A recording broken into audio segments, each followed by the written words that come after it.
Đại hiệp mặt nạ.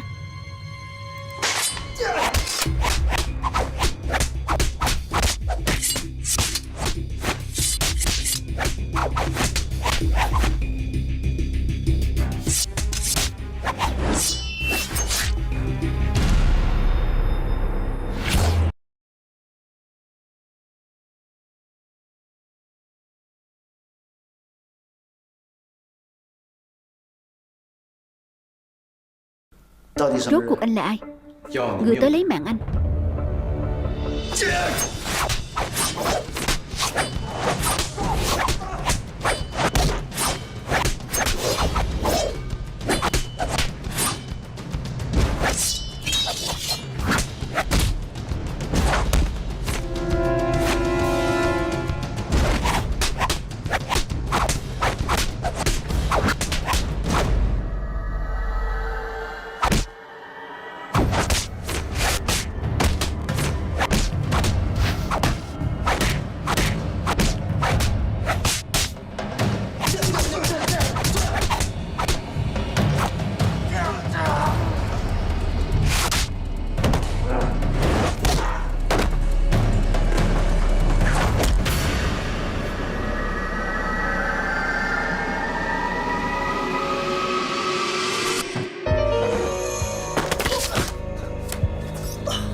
A Tứ, anh không sao chứ?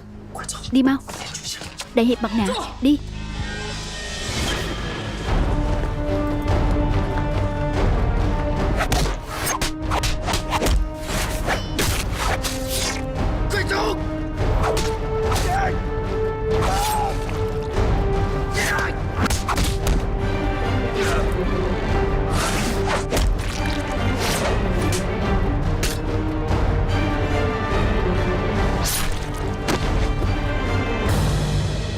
Phim được thuyết minh bởi Iramat Quasi TV Việt Nam.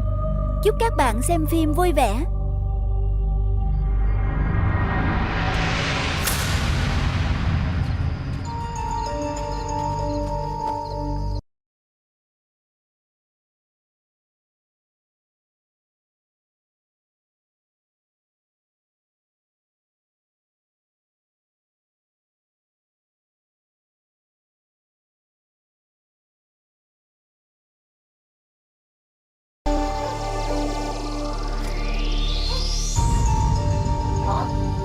Thiết Ngưu, Thiết Ngưu, rốt cuộc xảy ra chuyện gì? A Tứ đâu?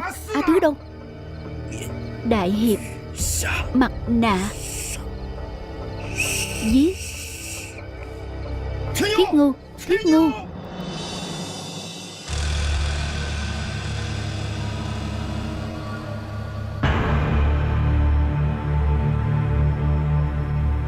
Các vị, trên cổng thành có treo xác của hai tên loạn đảng. Mọi người nhìn rõ rồi chứ? Sở dĩ tôi cho bọn chúng thị chúng, một là để cảnh báo lũ dương nghiệt loạn đảng đang rục rịch nhằm nhè trong thành. Hai là để tuyên bố tới mọi người một tin trọng đại. Người bắt được hai tên loạn đảng này là đại hiệp mặt nạ, danh tiếng nảy lừng huyện Tân Giang. Mọi người không nghe nhầm đâu. Đại hiệp mặt nạ trước kia từng chống đối với Phùng Báo tôi, bây giờ đã chấp nhận lời chiêu hàng của tôi rồi. Mọi người có muốn chiêm ngưỡng diện mạo thật của đại hiệp mặt nạ không? Sau đây tôi sẽ mời đại hiệp mặt nạ ra mắt mọi người, cho các người nhìn rõ đây.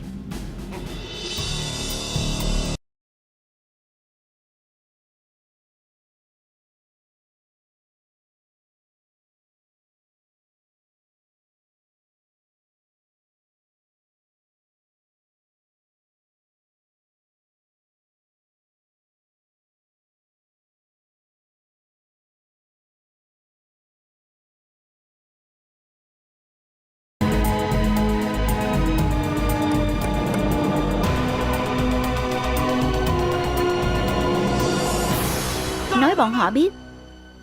Anh là ai? Tôi là đại hiệp mặt nạ. Cho bọn họ biết thân phận của anh, đội trưởng đội hành động quân đội đuôi sam. Cho bọn họ biết nhiệm vụ của anh là gì. Tiêu diệt loạn thần tặc tử, bảo vệ Giang Sơn Đại Thanh. Tiêu diệt loạn thần tặc tử, bảo vệ Giang Sơn Đại Thanh. Tất cả nghe rồi chứ? Phàm là kẻ chống lại phùng báo tôi, chỉ có hai kết cục. Hoặc là chết không có chỗ chôn thân, giống như bọn chúng. Hoặc là rồi sẽ có ngày thuần phục tôi, giống như đại hiệp mặt nạ mà các người sùng bái. Không có con đường thứ ba. Các người đã là con dân của Đại Thanh thì phải đứng cùng chiến tuyến với tôi, chung tay chống địch. Loạn thần tặc tử ai ai cũng có thể diệt trừ. Giang Sơn Đại Thanh ta vĩnh hằng bất hủ.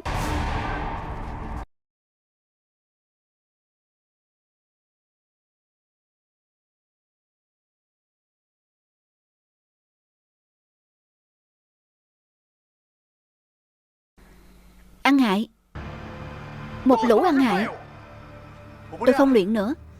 Rèn binh thế này, anh không hề coi chúng tôi là người mà. Các người là người sao? Các người chỉ là con chó tư lệnh Phùng nuôi. Nếu còn không luyện tử tế, cẩn thận tôi chôn sống hết các người. Anh nói cái gì? Chúng tôi là chó. Vậy thì anh là gì? Nói bớt vài câu đi. Anh chỉ là thằng tiểu nhân trốn sau lớp mặt nạ. Nếu còn luyện binh thế này, các anh em không chết cũng tàn. Giờ tôi đi bẩm báo tư lệnh Phùng.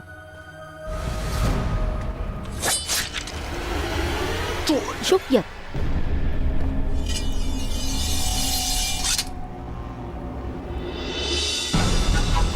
Đội trưởng Tiền, anh không luyện sao?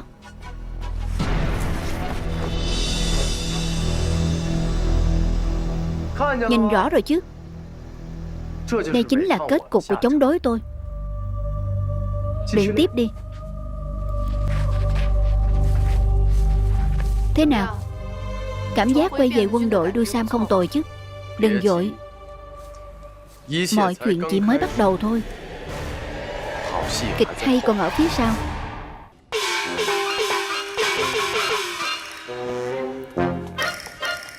Cuối cùng con cũng tỉnh rồi. Tỉnh hẳn rồi.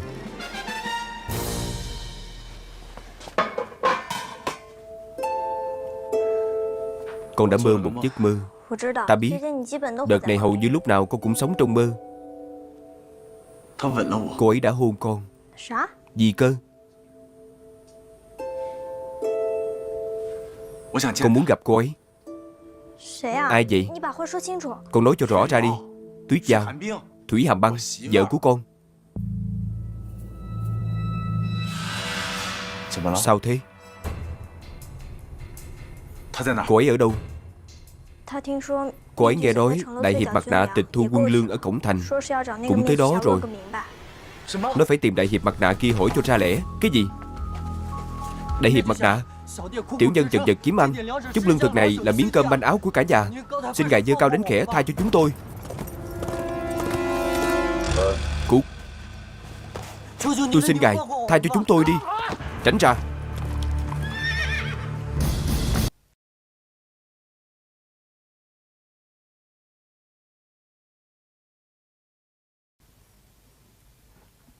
Anh không phải đại hiệp mặt nạ. Tôi phải lột lớp mặt nạ giả của anh.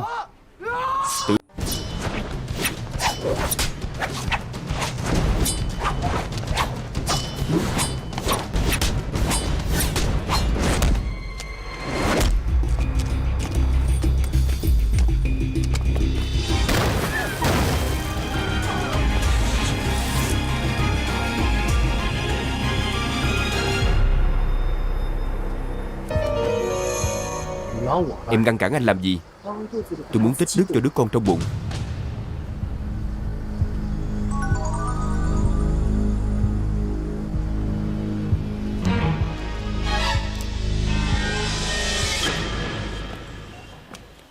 Cô đơn thương độc mã mà dám tìm đại hiệp mặt nạ sinh sự sao?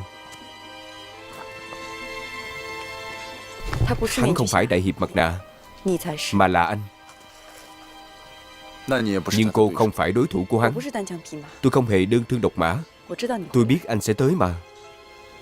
Thời gian qua anh đã đi đâu vậy?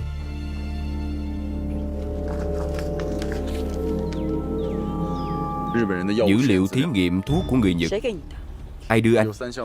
Tìm được trong đống rác ở hẻm Liễu Tam. Thời gian qua nó vẫn luôn ở đó. Anh biết không, tư lệnh phùng Kawashima Eiko phát điên lên tìm nó. Quả nhiên, nơi nguy hiểm nhất chính là nơi an toàn nhất. Cầm lấy đi.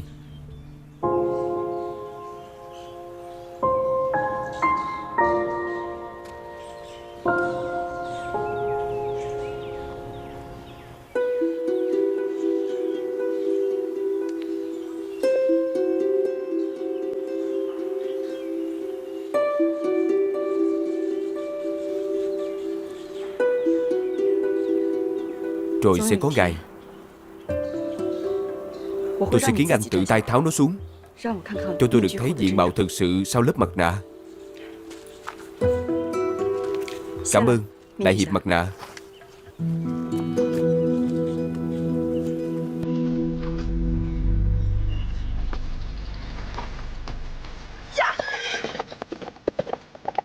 Phim được thuyết minh bởi Iramat Washi TV Việt Nam.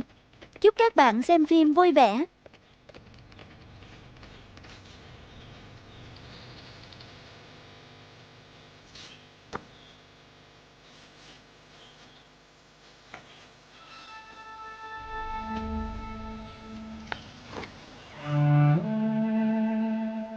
Cha, con bất hiếu, gia huấn của phong gia ta con đã không duy trì được.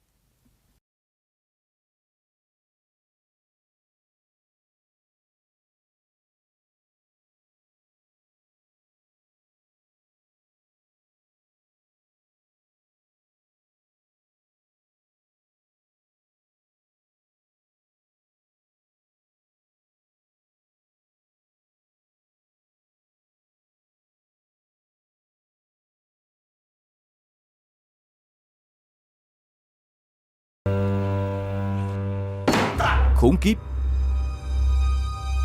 cậu để bọn chúng chạy thoát như vậy đấy à? Tư lệnh, đáng lẽ hôm nay tôi có cơ hội bắt sống đại hiệp mặt nạ. Có điều Ngọc Linh bất ngờ xông tới. Sao hả? Cậu muốn đùn đẩy trách nhiệm lên đó sao? Không phải. Tôi cho cậu biết, sở dĩ tôi giữ cậu lại trong quân đội đuôi sam là vì cậu còn chút tác dụng. Bây giờ thì hay, cậu không những không moi được dữ liệu từ đại hiệp mặt nạ, mà còn khiến cả thành biết chuyện đại hiệp mặt nạ thực giả. Bây giờ tất cả mọi người đều chửi bới tôi lừa đời lấy danh. Cậu phải sớm bắt được đại hiệp mặt nạ cho tôi, cho tất cả mọi người biết cậu là đại hiệp mặt nạ thực, để cứu vãn sĩ diện cho tôi. Bằng không thì cút khỏi quân đội đuôi sam này. Cút đi.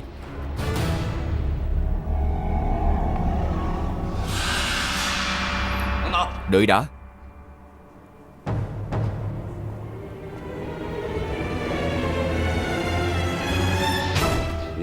Nếu sau này cậu còn dám dây dưa với Ngọc Linh, cậu sẽ chết rất khó coi.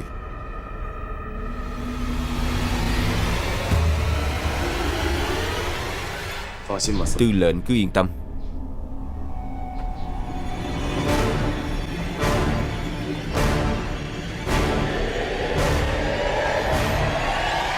Anh rể, anh đừng giận. Cô đừng tổn hại sức khỏe của mình. Em xin hứa, nếu nó mà dám tổn hại Ngọc Linh, kẻ làm cậu này không tha cho nó.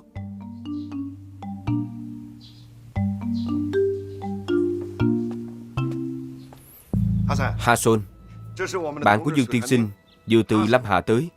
Chào Thủy tiểu thư. Vừa gặp như đã quen. Tôi cũng vậy.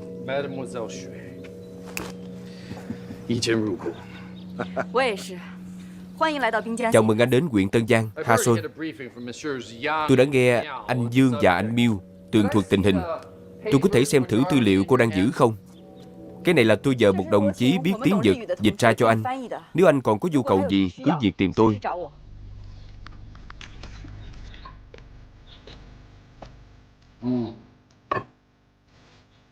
Tốt lắm. Số tư liệu này đều hết sức tường tận và chuẩn xác. Đây chính là thứ chúng tôi cần.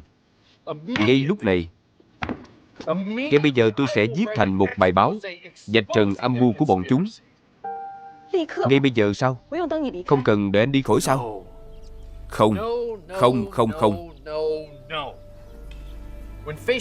Đứng trước một thí nghiệm dã man như vậy, việc quan trọng nhất chúng ta cần làm là đăng tin càng nhanh càng tốt. Phản đối quân bộ tàn hại thân thể đồng bào. Phản đối thí nghiệm thuốc tâm thần của người Việt. Phản đối quân bộ tàn hại thân thể của đồng bào. Phản đối thí nghiệm thuốc tâm thần của người Việt. Phản đối quân bộ tàn hại thân thể đồng bào. Phản đối thí nghiệm thuốc tâm thần của người Việt.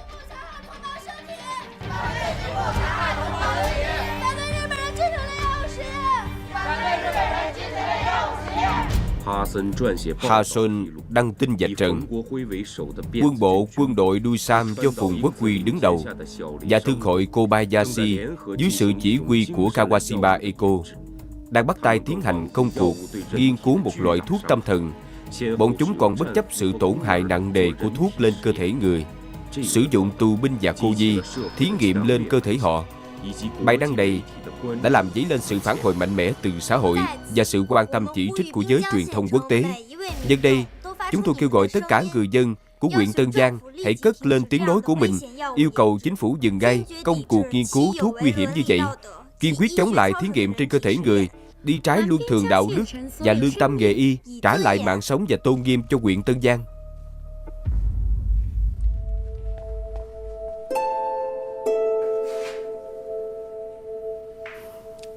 Nghe thấy rồi chứ? Nghe thấy rồi. Thấy thế nào? Xem ra đúng là không đơn giản là bệnh hủi, không chút sơ hở nhỉ? Như nhau cả thôi. Em có một người bạn nói với em rằng anh ta có một vương quốc bí mật dưới lòng đất. Nói khi nào thời cơ chín mùi sẽ đưa em tới đó tham quan. Không biết anh ấy có còn nhớ lời hứa đó không? Vậy em nghĩ thời cơ đã chín mùi chưa? Em nghĩ sắp rồi. Vậy thì sắp rồi.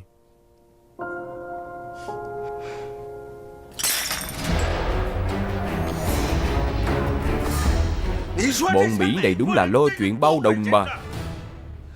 Tôi sản xuất mấy thứ trước cửa nhà mình, làm thí nghiệm chút mà chúng cũng xí vào. Đăng tin như vậy, phùng báo tôi trở thành loại người gì chứ? Một tên giặc nước, độc phu hiếu chiến, tàn hại dân dân. Dư luận cũng chỉ là sự mừng vui của bạo dân.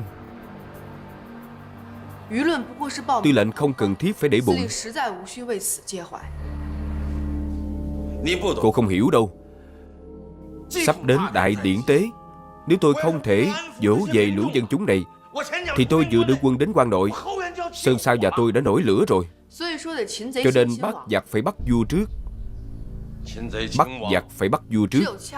Chỉ khi bóp nghẹt cổ họng của kẻ đang lên tiếng, lũ bạo dân tai điếc mắt mù sẽ tự khắc thường phục.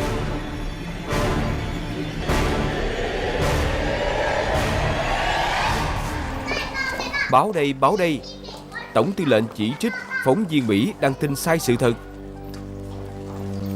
Gửi bé tiền.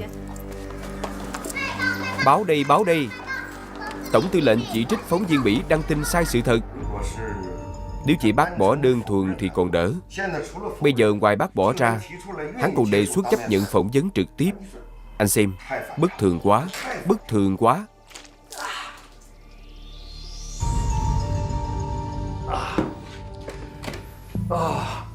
Tôi sẵn lòng đi.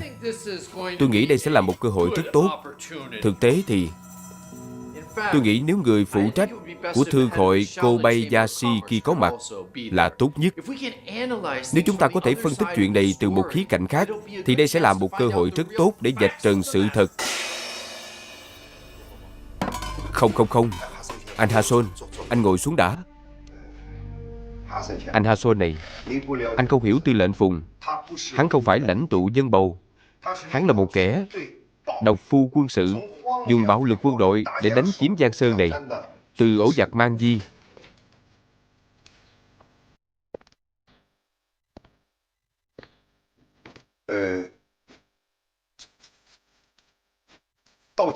Đến hôm nay, hắn vẫn canh cánh không quên về cố quốc đại thanh của hắn, ham muốn chiếm hữu, tột cùng của hắn trước quyền lực, không chứa chấp bất cứ một thanh âm phản đối nào.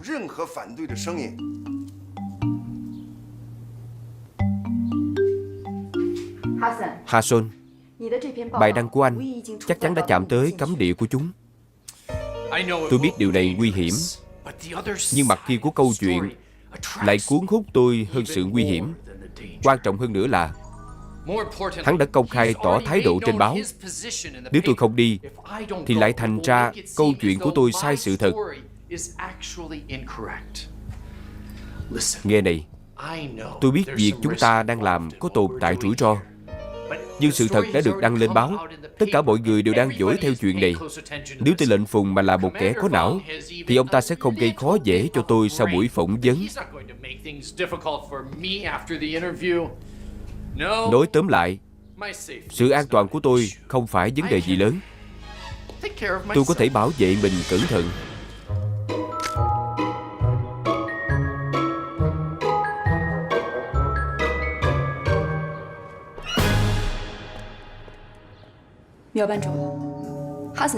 Ban chủ Miêu, Hasan nói không sai. Hay là vậy đi, buổi phỏng vấn lần này tôi đi cùng anh ấy. Cô, tôi dùng thân phận phiên dịch viên để đi cùng. Đến lúc đó, nếu có tình huống gì đột xuất, tôi có thể bảo vệ anh ta rút lui an toàn.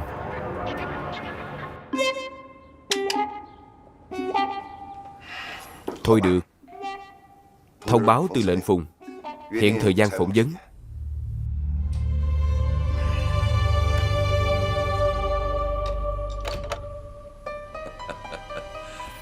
Không ngờ tên phóng viên Mỹ này lại dám đến thật. Chỉ một mình hắn thôi sao?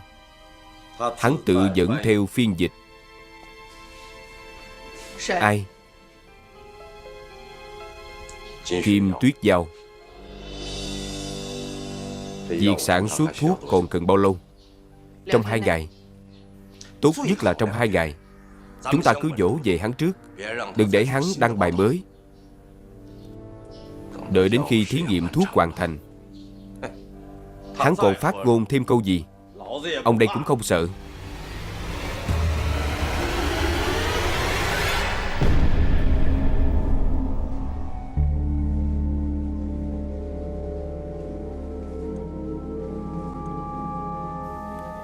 Anh nghe nói Tư lệnh Phùng đồng ý dẫn cuộc phỏng vấn trực tiếp của phóng viên Mỹ kia.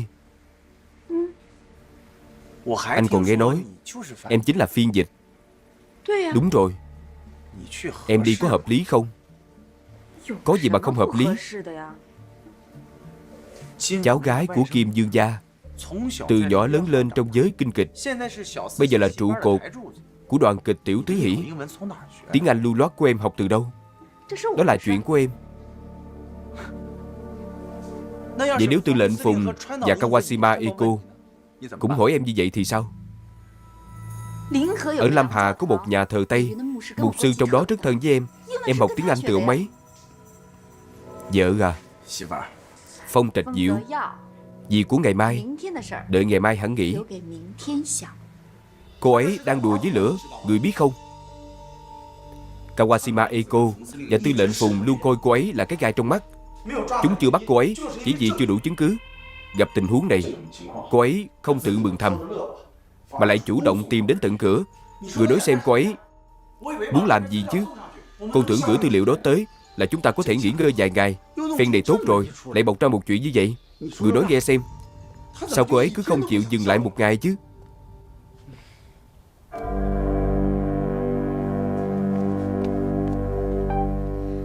Con đi đâu thế? Con tìm một lọ thuốc mê, không thể để cô ấy đi được. Ngoài cô ấy ra, còn ai đi được nữa? Huyện Tân Giang này lớn như vậy, con không tin không tìm nổi một phiên dịch. Tìm phiên dịch thì không khó, nhưng muốn tìm một phiên dịch chịu làm việc cho phóng viên Mỹ, còn dám chống lại Tư lệnh Phùng, cả huyện Tân Giang có mấy người? Cô ấy đi, Cô ấy đi là lành ít dữ nhiều. Con tưởng cô ấy không biết chắc, nhưng con không ngăn được đâu. Kim tiên sinh từng nói, biết rõ không thể mà vẫn làm là cách mạng. Cách mạng là tín ngưỡng, mà tín ngưỡng là thứ chẳng có đạo lý gì để nói. Nếu cô ấy là Thủy Hàm Băng thì nhất định sẽ đi. Mấy ngày này con lại mong cô ấy là Kim Tuyết Giao. Vậy con có còn yêu cô ấy không?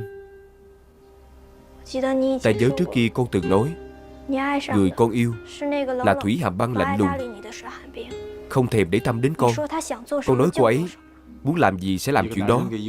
Tình yêu sâu đậm nhất của một người đàn ông dành cho một người phụ nữ không phải trao cô ấy vinh hoa phú quý, vàng bạc châu báu, mà là cố hết sức mình để cô ấy hoàn thành cuộc đời và ước mơ. Không sai. Nếu cô ấy đã lựa chọn cuộc đời như vậy thì con cũng có thể lựa chọn ở bên hay rời khỏi. Nhưng con không thể xích cô ấy lại.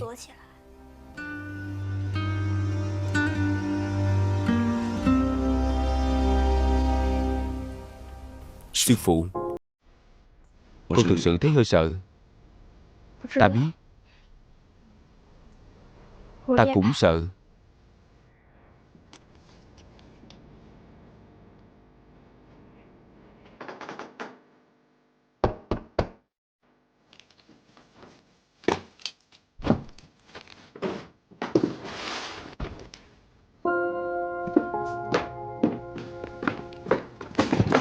Toàn cái gì thế này? Lại đây, anh giới thiệu với em một chút. Cái này là thuốc xịt chống dê già, được làm từ nước ớt, bột tiêu và hành tây gây chảy nước mắt, thích hợp để tấn công khoảng cách gần. Một khi kẻ thù xuất hiện thì hãy xịt tới tấp vào mặt hắn. Có thể khiến kẻ thù chảy nước mắt, đau mắt, ho, mắc ối, tức ngực và các triệu chứng khác. Cả cái này nữa. Cái này gọi là chùy đánh lửa nanh sói. Anh đã thêm tính năng của đá đánh lửa vào bộ phận vỏ này. Chỉ cần em bấm nút này là sẽ tạo ra lửa. Em nhìn thấy chưa? Hiệu quả như vậy, em xịt vào đâu cũng được. Có thể khiến da của kẻ thù bị bỏng nặng. Cả cái này nữa. Đây là lưới gây choáng thần quang. Cái này thì em biết. Em biết rồi sao? Vậy vẫn còn. Được rồi. Anh mang mấy thứ này vào phòng em làm gì?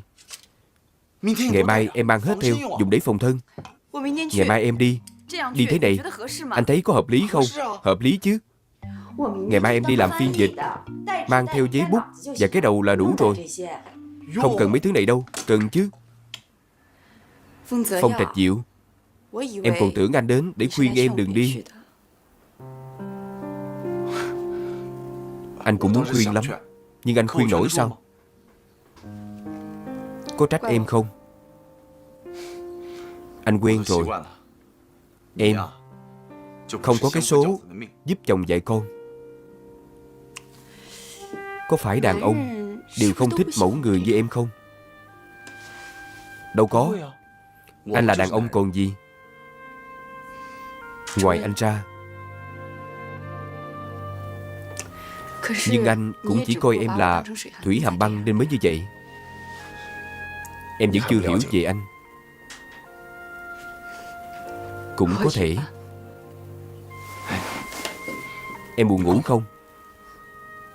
Anh đưa em đến một nơi. Đi thôi.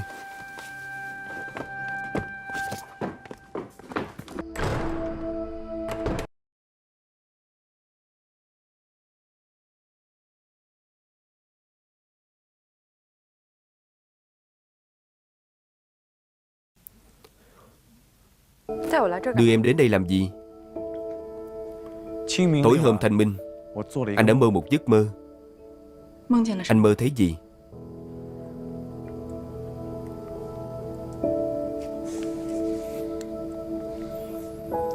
Mơ thấy em đưa anh đến đây, nói với anh em chính là Thủy Hàm Băng.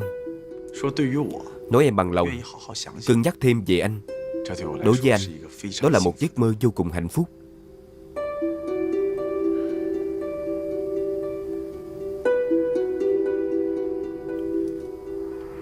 Đó không phải mơ.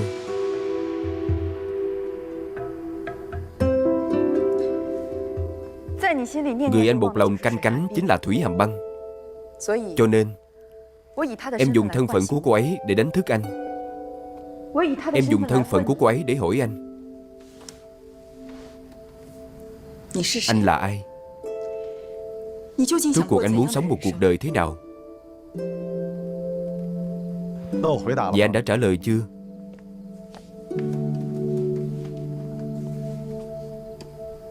Anh không trả lời. Anh chỉ thấy rất buồn.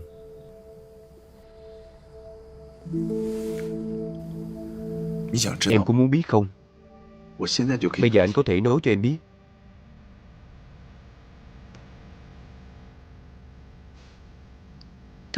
Đợi em trở về đi. Đợi em trở về hẳn nói cho em. Được. Anh chờ em trở về. Phong Trạch Diệu, cho em mượn vai anh một chút.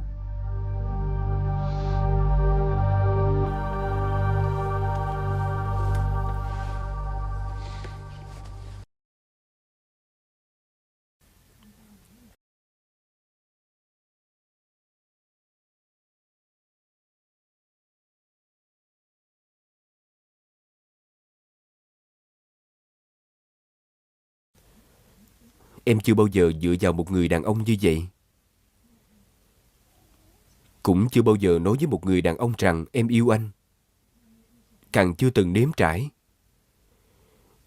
Thì ra nhận một nụ hôn lại hạnh phúc đến chừng này.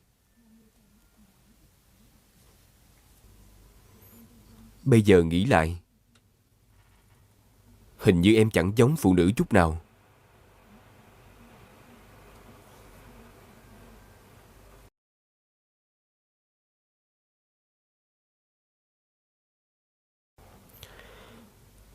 Thế thì anh yên tâm rồi. Yên tâm gì thế? Từ trước đến nay, người em từ chối không phải là anh, mà em từ chối đàn ông trong khắp thiên hạ.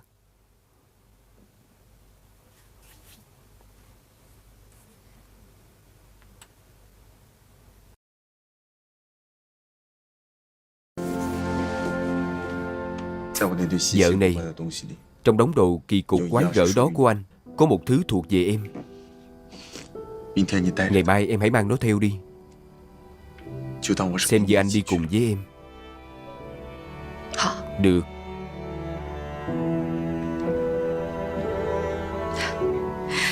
Phải rồi.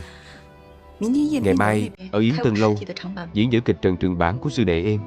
Đó là một vở kịch hay. Nếu như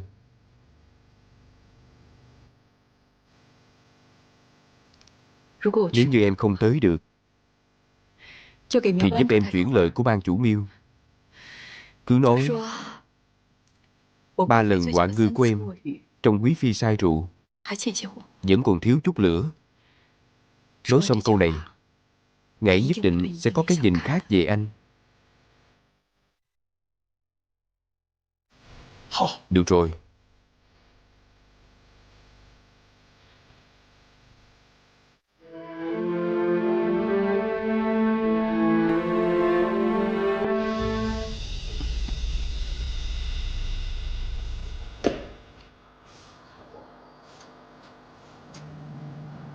Thiếu phu nhân.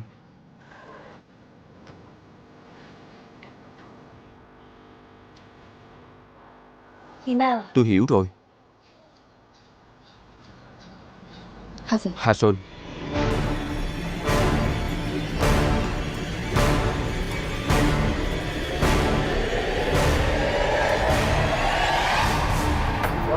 Tuyết Giao tiểu thư đến rồi sao? Lão gia đang chờ hai người đó. Được rồi, xin mời.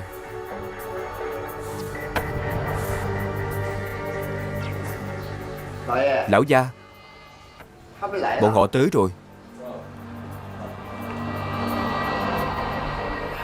Chào anh Hason. Tuyết Giao, Tư lệnh Phùng. Hân hạnh. Có phúc 3 đời Tư lệnh Phùng. Có phúc 3 đời. Hai vị, mời ngồi. Mời.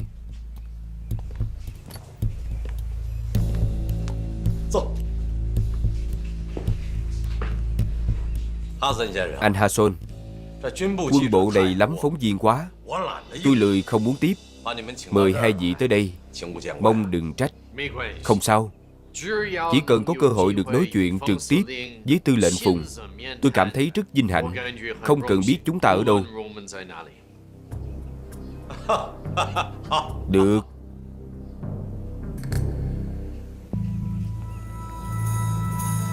Tuyết Giao tiểu thư, anh Hason, tại hạ xin cáo từ trước. Tạm biệt.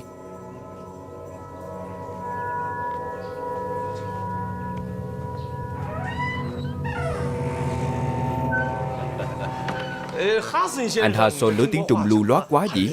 Tuyết Giao, không cần cô phiên dịch hộ đâu. Hason hiểu tiếng Trung, cũng nói được một ít. Nhưng mong cuộc phỏng vấn được tiến hành thuận lợi, nên cố tình mời tôi đến đây phiên dịch giùm. Tuyết Giao tiểu thư, cô đúng là quen biết khắp thiên hạ. Đến cả người Mỹ cô cũng quen.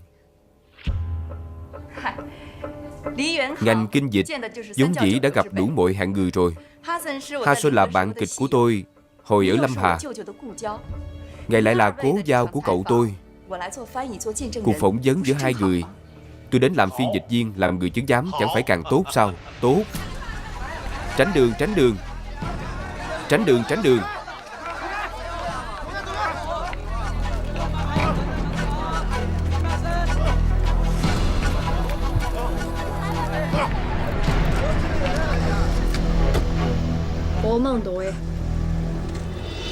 Đến Phong Mãn Đường.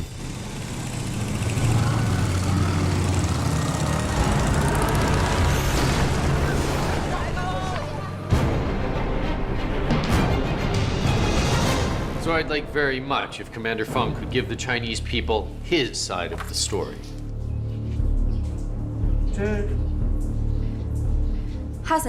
Hason nói, tư liệu anh ấy đề cập trong bài báo mới chỉ là một bộ phận nhỏ. Do cân nhắc đến mức độ đón nhận của dân chúng, mà như những gì ngài thấy, những tư liệu này không hề được thể hiện hết trong bài đăng. Nên anh ấy hy vọng ngài có thể cho mọi người một lời giải thích hợp lý về vụ việc này.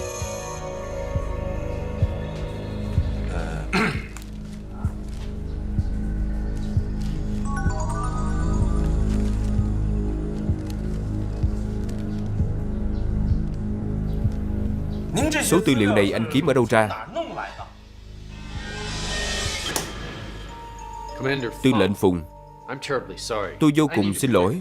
Tôi cần bảo vệ người cung cấp đầu mối cho mình, nên không thể cho ngài biết thông tin đó được. Hason nói, để bảo vệ người cung cấp manh mối, nên không thể cho ngài biết chuyện này.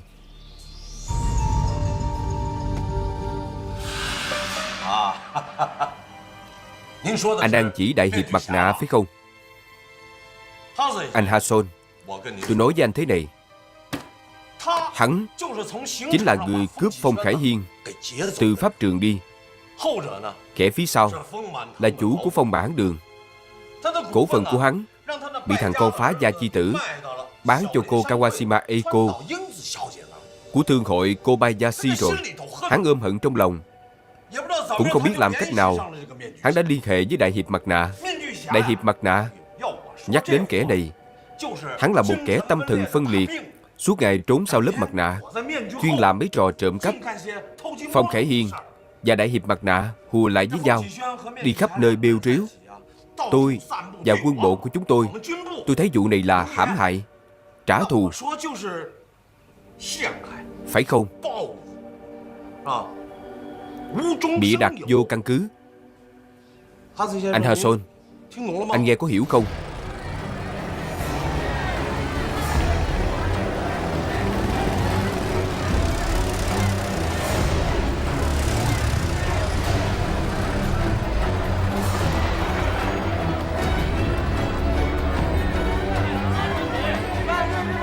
Phản đối thí nghiệm thuốc tâm thần của người Nhật. Phản đối quân bộ tàn hại thân thể đồng bào. Phản đối thí nghiệm thuốc tâm thần của người Nhật. Phản đối quân bộ tàn hại thân thể đồng bào.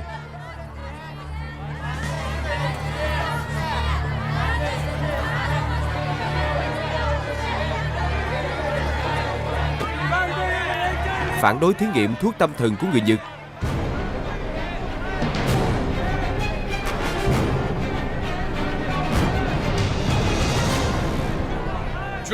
Quân bộ và Thương hội Kobayashi chưa từng tiến hành bất cứ nghiên cứu nào thuộc về thuốc tâm thần hoặc bất cứ thí nghiệm nào trên cơ thể người sau. Nếu như không có, thì họ mua phấn qua mạng Đà La để làm gì chứ? Đúng là tôi đã mua phấn qua mạng Đà La, nhưng tôi mua là để giúp các binh sĩ giảm đau.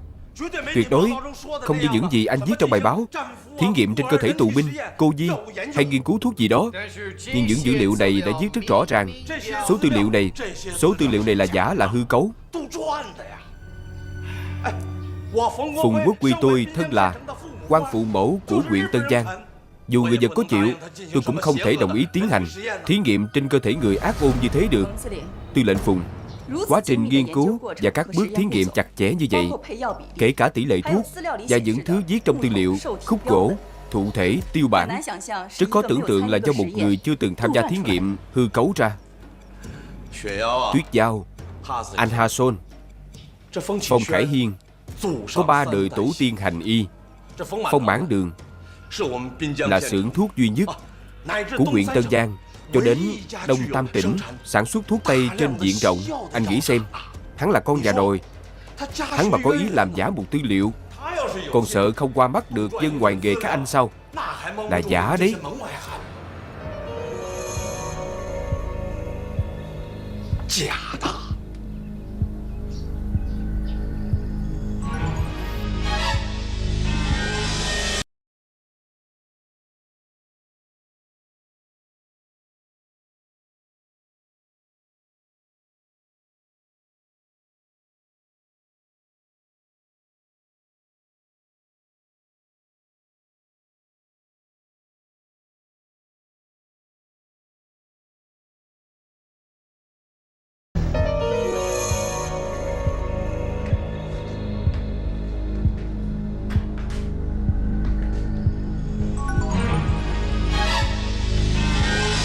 Nơi này tôi đã thích ngay từ lần đầu tiên bước vào.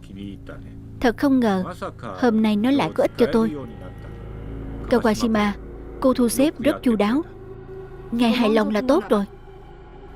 Thực ra ngay từ đầu, nơi đây chính là sự lựa chọn tốt nhất cho căn cứ thí nghiệm của chúng ta. Khổ nổi bị Kim Dương gia chen chân vào, trì hoãn đến nay cuối cùng cũng được toại nguyện. Sau đó, dù dữ liệu thí nghiệm thất lạc bị kẻ khác tiết lộ, chúng ta cũng có thể mượn tấm biển vàng của Phong Mãn Đường, rũ bỏ sạch trách nhiệm. Cô đã bắt cóc Phong Mãn Đường phải không? Tôi không bắt cóc Phong Mãn Đường. Tiếp tới đây, tôi còn phải bắt cóc Đại Hiệp Mặt Nạ, lợi dụng tiếng tăm chính nghĩa của hắn. Đợi đến lúc thí nghiệm chúng ta thành công, tôi sẽ dùng thành quả thí nghiệm của chúng ta bắt cóc tư lệnh Phùng và quân đội Dusam của hắn, nhằm thực hiện mục tiêu trưởng quan Nomura mong đợi: không tốn một binh một tốt, khống chế toàn thể quân đội Dusam và lực lượng quân sự khu vực Bắc Mãn, đáp ứng nhu cầu mở rộng của đạo quân Quang Đông. Khúc gỗ và tư liệu thất lạc thì đã sao? Tiêu bản số 1 và số 2 đã chứng minh quy lực khổng lồ của thuốc. Bây giờ chúng ta chỉ cần tận dụng tốt số thuốc chưa bị ô nhiễm này. Hideyoshi tôi sẽ chế tạo ra Ulin số 2 số lượng lớn. Dù có lập tức đưa vào sử dụng, chúng cũng sẽ không làm chúng ta phải thất vọng. Tuyệt đối không. Anh Tứ nhìn rõ chứ? Hoàn toàn chắc chắn. Kawashima đưa Hideyoshi và một nhóm chuyên viên thí nghiệm vào Phong Mãn Đường. Hơn nữa còn phái một lượng lớn người canh gác bên ngoài. Từ đầu đã biết ả ta không có ý tốt. Không ngờ ả lại chuyển căn cứ thí nghiệm tới đó. Chẳng phải khúc gỗ đã thất lạc rồi sao? Sao lại phục hồi thí nghiệm nhanh như thế được? Khúc gỗ bị thất lạc chỉ có thể nói lên chúng không thể thí nghiệm trên cơ thể con người. Nhưng mà nếu chúng bỏ qua khâu này, vào thẳng khâu sản xuất thuốc hàng loạt thì sao? Phải sớm loại bỏ lớp phong tỏa của chúng.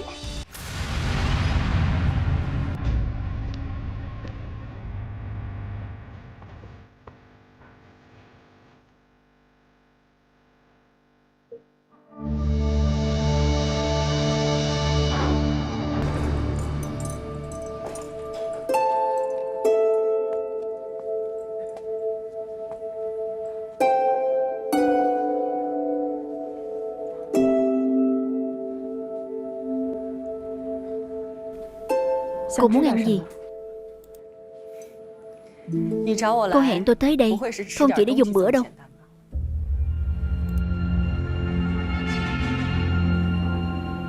Mấy người vừa đi về là cổ đông của Phong Mãn Đường.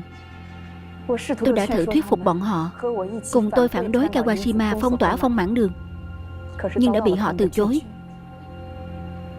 Một là họ bất mãn trước hiện trạng của Phong Mãn Đường, gửi gắm hy vọng lên Kawashima vì cô ta hứa hẹn cho họ tiền đồ phát triển. Hai là họ không dám đắc tội với thương hội Kobayashi có tài lực hùng hậu, sợ chặt đứt đường lui để rút khỏi Phong Mãn Đường. Cho nên Phong Mãn Đường bây giờ đã lâm vào thế cô lập, bị điều tra, bị niêm phong. Không biết chừng nào mới khôi phục được việc mua bán bình thường.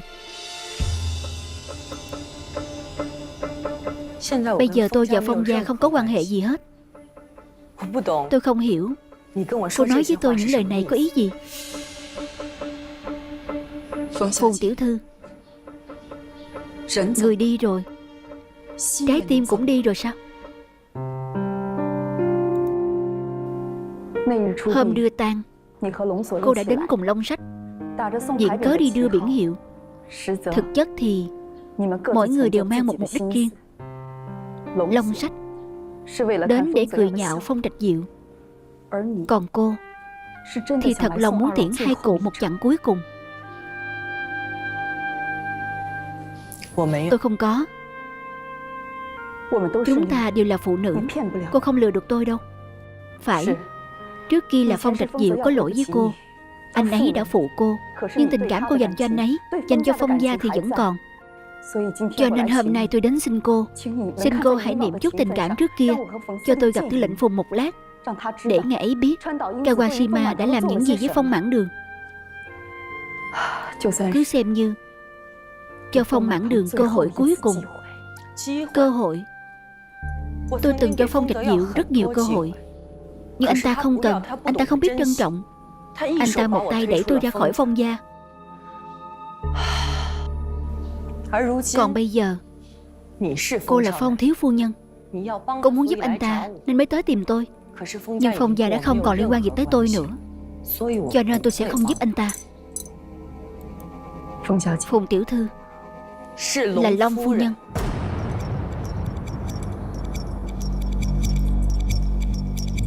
Bây giờ tôi là vợ của Long Sách. Dù xét từ ân oán giữa chúng ta hay giữa bọn họ, chúng ta cũng không phải đối tượng có thể ngồi cùng bàn tán gẫu với nhau. Trước kia trong nhà ăn của Phong gia đã không có thứ duyên phận đó, bây giờ lại càng không. Cô hỏi tôi liệu có còn tình cảm với Phong gia và Phong Mãn Đường không? Điểm này thì tôi thừa nhận. Nhưng mà tôi cho rằng tình cảm sâu sắc nhất là cùng bọn họ lãng quên nhau. Tôi sẽ không trả thù, nhưng mà tôi cũng không đủ rộng lượng để ra tay giúp đỡ. Đặc biệt là cô mở miệng ra cầu xin tôi thì càng không thể. Tôi nghĩ đạo lý trong chuyện này cô là phụ nữ, cô sẽ hiểu thôi. Xin cáo từ.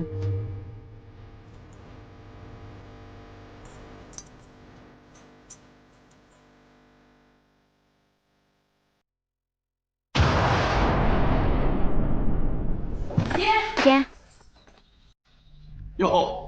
Linh Nhi về rồi à? Có chuyện gì vậy? Con sao vậy? Cha, con nghe nói Kawashima đã đem người tới phong tỏa Phong Mãn Đường. Cha có biết chuyện này không? Con nghe nói vậy. Con đi qua nhìn thấy.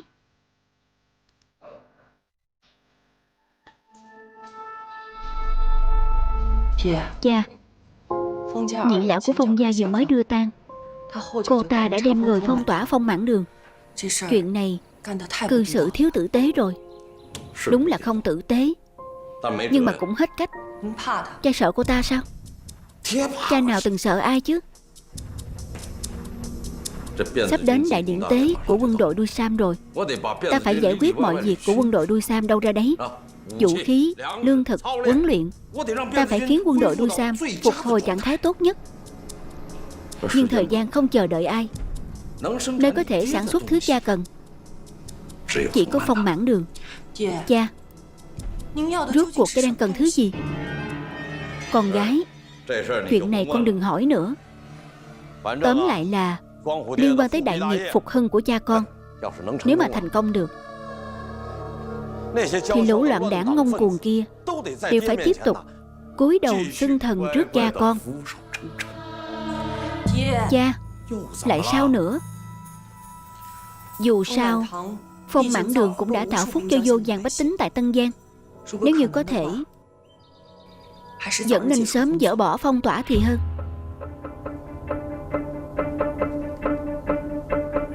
Con gái, con nói thật với cha, con đang quan tâm tới bách tính huyện Tân Giang, hay quan tâm đến Phong Trạch Diệu? Con chỉ cảm thấy Phong Mãn Đường 100 năm lại mất đi như vậy thì đáng tiếc quá.